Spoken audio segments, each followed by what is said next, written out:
Over 10 years is $170 billion. That goes a long way towards reducing our deficit, structural deficit and debt. But we won't do that. Same thing on the child tax credit. That's a fraudulent program. Fully 20% of it is fraud. Yet we've not done anything about it. Excuse me, but the senator has used more than his 10 minutes. I'd ask unanimous consent to continue since nobody else is on the floor. Without objection. I'm sorry. I will finish up in just a short period of time. Absolutely. The question then comes over why we would not allow the states to decide whether they think we ought to have a balanced budget. It's true, it'll take 5 to 7 years for it to fully be effectuated. But the sooner we start down that road and give the states the option of saying, we think you ought to live under the same rules we live under. We have all sorts of reasons why we shouldn't have a balanced budget amendment, but not one of them makes sense. Not one of them fits with common sense. Not one of them does anything except to continue down the process and the road in which we are today. So again, I would say as you hear the debate today, think about the real disease that we have rather than listening to the symptoms. The disease is we're outside the enumerated powers of the Congress. We have $350 billion worth of waste and duplication every year that the Congress won't address. We have a tax code that costs $250 billion a year just to comply with, and then still isn't fair, and yet we won't address the real disease. And the way you address the real disease is identify the real disease and then give it the treatment that it needs. And the treatment it needs is discipline forced on Congress by a balanced budget amendment. And I guarantee you, if we were to pass it out of here, the states will pass it and send it back to us. And our children and grandchildren will be much better off with it. And with that, I yield the floor. Sorry. Mr. President. Senator from Kentucky. August 2nd, the United States will face a debt ceiling. I'm one who thinks we should be debating it every day, every week, until we find a solution. But in order to find a solution, we have to first admit we have a problem. We have a significant problem. Raising the debt ceiling is sort of like not paying your credit card bill and then saying to the credit card company, I want to just increase my limit. We've been doing that year after year, decade after decade. Both parties have done it. This isn't just one party's problem. It's both parties' problem, and it's the country's problem. How big is the problem? We're spending $10 billion a day. Of that $10 billion, we're borrowing $4 billion a day. We're spending $100,000 a second, and we're borrowing $45,000 a second. Senator DeMint the other day said it was like a drug addiction. Well, you know, to get better from a drug addiction, the first thing you have to admit is, I'm addicted. You have to admit you have a problem. And that's what's going on here. We have to admit as a country we have a problem. But then we get into this debate. Each side seems to have a different position. Is the problem that we're spending too much, or is the problem that we're taxing too little? Well, you can look at the numbers and you can actually come up with an objective answer. The answer is that we're spending too much. And you can look at it in terms of what is spending as a percentage of our gross domestic product. What is spending as a percentage of our economy? Well, spending under Clinton and under Bush for about 16 years was between 19 and 20% of our GDP. What is it now? It's about 25% of our GDP. So under any objective standard, we're spending more than we were previously. Now, some would argue, they say, well, the Bush tax cuts caused this. If we could just get rid of the Bush tax cuts, we're just not taxing people enough. But if you look at the numbers don't bear out. The numbers are that basically in 1987, revenue was about 18% of GDP. In 1995, revenue was about 18% of GDP.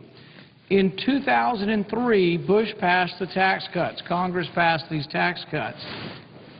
In 2006, revenue was still at about 18% of GDP. Now, right now, revenue is under 15%. So revenue has gone down in 2008, 2009, and 2010. Well, what happened in 2008? A severe recession, the worst recession since the Great Depression. When we have less people working, we have less people paying taxes. It has absolutely nothing to do with the Bush tax cuts. They happened in 2003. Revenue stayed steady at 18%, which it has historically for 60 years, until 2007, 2008. The recession hits, revenue goes down. So we have a lack of revenue, but if you raise rates, you won't get more revenue. If you want more revenue to try to balance our books, you need an economy that employs more people. You need a growing economy. It's all about getting out of the recession. But that's why some of us fear raising rates now, because we think that will harm us and make it more difficult to come out of a recession. Now, many on the other side say, well, rich just need to pay more. They think the rich are not paying enough. They want to somehow say if the rich would pay more, we could get out of this. We once again have to look at the facts. There's a resolution on the floor now that the Democrats are promoting, and it says that the rich, the people who make more than $1 million a year, that they earn or bring in 20% of the nation's economy. Well, that's true, but they pay 38% of the income tax. So the question is, are the rich paying enough? Well, they bring in 20% of the income, and they're paying 38% of the revenue. I don't know. The other question is, if you just stick it to the rich and say, well, let's make the rich pay more, what will that do to the rest of us? Do you think we'll have more jobs or less jobs if we tax people more? The question also is, will you get more revenue or less revenue if you do this? Historically, no matter what the rates have been, we bring in about 18% of GDP. For example, back in the 50s, we had tax rates as high as 70% on the wealthy. When we did, we brought in 18% of GDP. When Reagan came in, he lowered tax rates to 28% for the upper limit. We still brought in 18% of GDP. The difference was when we brought in lower rates, we brought in a booming economy, more jobs, and we expanded the number of people paying taxes. You expand the tax base. Now we get back to the impasse. There's an impasse up here. The other side says the rich must share more of the burden. There is a way to do it without raising taxes. There is ultimately a compromise that I think brings both sides together, gets beyond the debt ceiling, and if they would talk about it, if we would have a debate down here or an informal discussion, we could fix this tomorrow. If you want the rich to share more of the burden, ask them to pay for their Medicare. I see no reason why the wealthy shouldn't pay the full cost of Medicare. Ask the rich to take less in Social Security benefits. If you means test Social Security benefits, if you say, if you're a wealthy person, guess what, we don't have enough money to give you what we said we were going to give you, and you would have to take less, I'm perfectly willing to accept that. So there are ways that you can do it without damaging the economy. I think raising taxes damages the economy and damages jobs for the working class. We tried this before. About 10 years ago, we said, let's get those rich people. They put a special tax on yachts. Guess who it hurt? The guy making $40,000 a year building the yachts lost his job. The rich went to the Caribbean and bought their yachts somewhere else. It doesn't work. It's not good for the economy. It hurts the working class to raise taxes. But if you want to say the rich need to absorb more of the burden, simply have the rich pay more for their benefits or get less benefits. I'm willing to accept that. Many Republicans are. It is the compromise. Republicans aren't willing to raise taxes. Democrats want to raise taxes. Where do we compromise? Come together and say that the rich can absorb more of the burden by paying more for their benefits or getting less benefits. This is a compromise that would work. We could actually get together and raise the debt ceiling. I have said I will vote to raise the debt ceiling if and only if we decide to do something different in this Congress. Congress really has done a poor job. You wonder why Congress has a 14% approval rating? It's because they've been a poor steward with your money. A poor steward. The Congress has not done a good job watching over your money. They've been profligate spenders. So I think in order for the American people to believe that we're going to do a better job, we need a new rule. We need a balanced budget amendment. So I will propose, along with other senators, to raise the debt ceiling contingent upon a balanced budget amendment, that we balance our budget by law.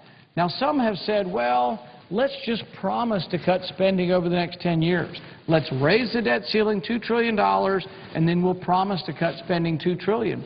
The problem is we're not very believable because we haven't kept our word in the past, and we can't bind the next Congress. The next Congress will be elected by a new set of people. They'll come up here, and they don't have to go by what we're promising. If we amend the Constitution, though, the next Congress will be bound by this, and the next Congress would have to live within its means. I think this is very important. There's becoming a consensus in our country that says the debt is a real problem. I think the two sides could come together, Republican and Democrat, and say, this is how we'd work it out. But I think it means significant cuts in federal spending. I think it means statutory caps, meaning that government should have to live within its means each year. And then I think we need to amend the Constitution. But if the Democrats say they have to have that the rich pay more somehow, let's have the rich pay more for their benefits. That's ultimately the compromise. I think you can get the vast majority of the Republicans to agree to that. Democrats could agree to that. We could fix the problem, and the American people would be amazed that we got together, we fixed the problem, and we moved on. That's what needs to happen. It's not happening in this body. This body needs to debate the debt ceiling. We need to come up with a solution. We need to move on. We've not had one committee hearing about the debt ceiling. We haven't passed a budget in 2 years. We haven't passed an appropriation bill in 2 years. We aren't doing what we're supposed to be doing up here. The American people say they want results. They want us to at least have a debate up here. We don't have to agree on everything, but let's debate, admit what the problem is, and move forward. But instead, we get obfuscation, and we get, let's talk about something that's not really pertinent to what our problems are. We have to, like the drug addict, admit we have a problem. Our problem is spending. It's not a taxation problem. It's not a revenue problem. We have less revenue because we're in a recession. We have a spending problem, and the numbers are clear as day. And I would say to this body and to the American people, let's balance our budget. Raise the debt ceiling, but let's go ahead and have a balanced budget amendment to the Constitution, and I hope we will recognize those problems and move forward. I yield back my time and suggest that we are call for a quorum. Clerk will call the roll. Mr. Akaka.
celebrations. And the thing that struck me about those visits that I made and visiting and interacting with people, and I remember riding my bike around my neighborhood on the 4th, and there were lots of families, lots of lawn parties and pit fires and get-togethers, family get-togethers, people shooting off fireworks and all that sort of thing. And it occurred to me as I was driving around that a lot of the people who live in those neighborhoods probably are not thinking about what's going to happen if we don't do something to address this spending and debt problem that we have in this country.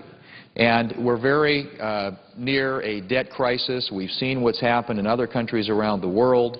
When you start looking at the increase in interest rates that occurs when you get into a debt crisis, and Greece is perhaps a good example of that, because now they're facing on 2-year debt 24% interest rates. And as we all know, Treasury interest rates, federal borrowing, Treasury notes, bonds, bills, those sorts of things are sort of what drives interest rates in other areas of our economy. And so if you're one of those homeowners in South Dakota and you're looking at perhaps refinancing your home or buying a new home or buying a first-time home buyer, if you're looking at an auto loan, if you're looking at a loan for your child's education, you could very well, if we don't get things turned around here, be looking at much, much higher interest rates. And that would put an even bigger crimp on the budgets of most families across this country. And it was interesting because last week there was an op-ed in the Wall Street Journal in which Larry Lindsey, who was a former Federal Reserve Board governor and also served in a Bush administration as an economic advisor, pointed out that if you had interest rates return to their 20-year average, in other words, if you went back to a more normalized type interest rate environment, that it would actually increase the borrowing costs of the federal government over the next 10 years by $4.9 trillion.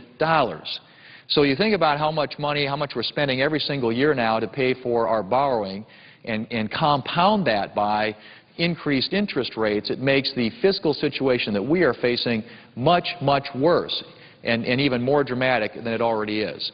And so the point, Mr. President, I'm making is that we have got to get the spending and the debt issue addressed here in Congress.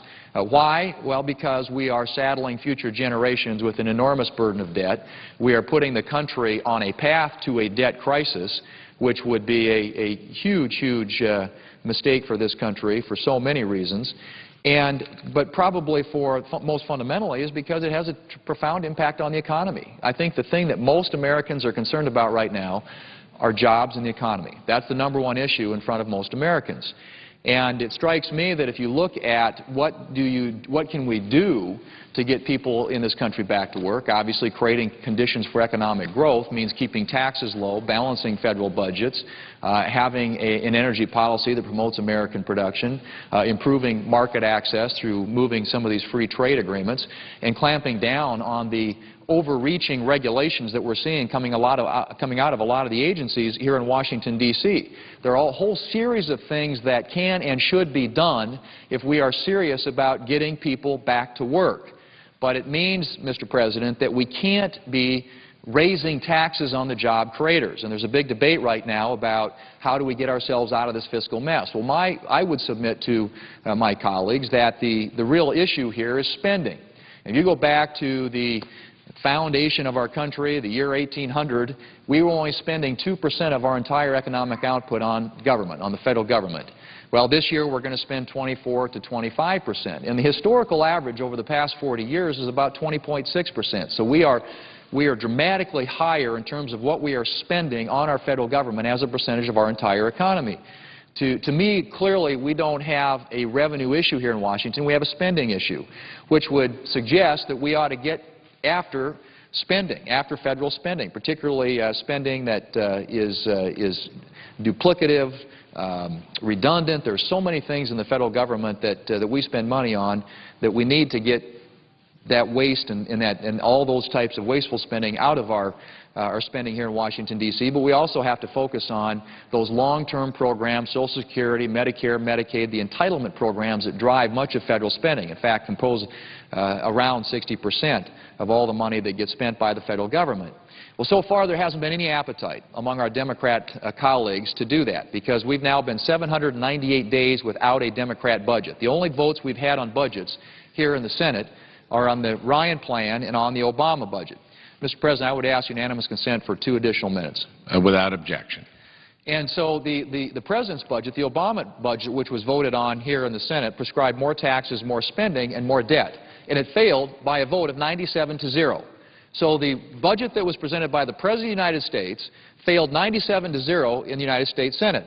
We don't have a budget here in the Budget Committee that's been shown to us yet. We're in this week voting on a non-binding sense of the Senate resolution. Doesn't even say how we should contribute to deficit reduction. Is it going to put higher taxes on people? Are there going to be fewer deductions? Are people going to be ineligible for farm program payments, for example? Should they have to contribute more for their Medicare? Should they receive less Social Security benefits than those less fortunate? We just don't know, because we don't have a budget. We don't have a budget that's been presented to the Senate for consideration. All we simply have in front of us this week is a sense of the Senate resolution, which is very vague and could be interpreted lots of different ways.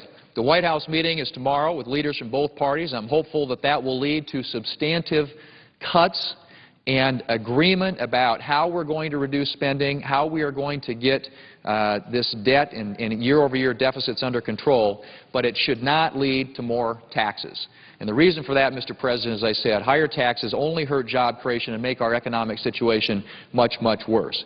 We're reminded yet again of the need to do this just when this week Moody's downgraded the status on Portuguese debt to junk status. This is despite the fact that their government is pushing through an austerity plan that cuts spending and hikes taxes. We've seen that in lots of European countries that are dealing with sovereign debt crises. That is our future, Mr. President, if we don't get this issue under control. It's been 798 days since this Senate passed a budget. That's where it starts. Setting priorities, fundamentally determining how we're going to spend taxpayer dollars and reining in runaway federal spending and starting to make a dent in this $14 trillion debt that we are saddling on future generations. Mr. President, I hope that we can get a budget before the Senate, but this sham of a resolution this week, the sense of the Senate resolution, is certainly not the way to do that, and I hope we can get to a meaningful discussion of what we're going to do about spending and debt and jobs in this country. Mr. President, I yield the floor.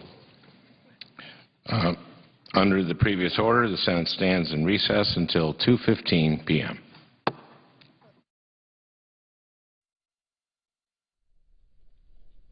The Senate has recessed so members can attend weekly party lunch meetings.